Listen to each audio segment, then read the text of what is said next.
కోడి వద్దంట కొబ్బరట్టు ముద్దంట. హ? కుంభమేళాకి వెళ్ళొచ్చాక కోడిని ఏమన్నా వేశాడేమోనని మన పిసనకొట్టు జగ్గుని అడిగితే కుంభమేళాలో కొట్టుకొచ్చిన 2 కొబ్బరి చెప్పులు చేతికిచ్చాడండి బాబు. మీరైతే ఏం చేస్తారు చెప్పండి? చక్కగా ముక్కలు కొట్టి ఎండబెట్టి నూనె ఆడించుకుంటారేమో. నేనైతే ముందు రోజు నానబెట్టిన ఒక గ్లాస్ బియ్యం ఈ కొబ్బరి ముక్కలు మిక్సీలో వేసేసి మన కారానికి సరిపడా పచ్చిమిర్చి, ఒక స్పూన్ జీలకర్ర, సరిపడా సాల్ట్ కూడా వేసేసి ఇలా పలుచగా దోసల పిండిలో గ్రైండ్ చేసుకోవడమేనండోయ్. చూసారా?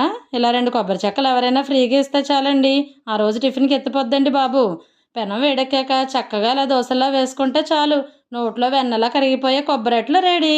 ఆహనా పెళ్ళంటే సినిమాలోని కోట శ్రీనివాసరావు కోడిని గుమ్మానికి వేలాడగట్టుకుని ఒట్టనం తింటున్నట్టు కామ్గా ఈ కొబ్బరెట్లు చేసుకుని తినేయడమే మరి. ఈ కొబ్బరెట్లు కోడి కూర అంత టేస్ట్ లేకపోయినా కోడి తింటే వచ్చేదానికన్నా ఎక్కువ ప్రోటీన్ బలం ఉంటాయండోయ్. అన్నట్టు కోళ్ళకి అదేదో జబ్బు వచ్చిందని హెల్త్ కోసం మా జగ్గులాగా మీరు భయపడి తినడం మానేసే రకమా? కోళ్ల పరిశ్రమలన్నీ ఏమైపోవాలని జాలితోనో జాలీగా ఎంజాయ్ చేస్తూ ఉండాలనో తగ్గేదే లేదని తొడగొడుతూ కొనుక్కొని తినేసే రకమా? కామెంట్ చెయ్యండి మరి.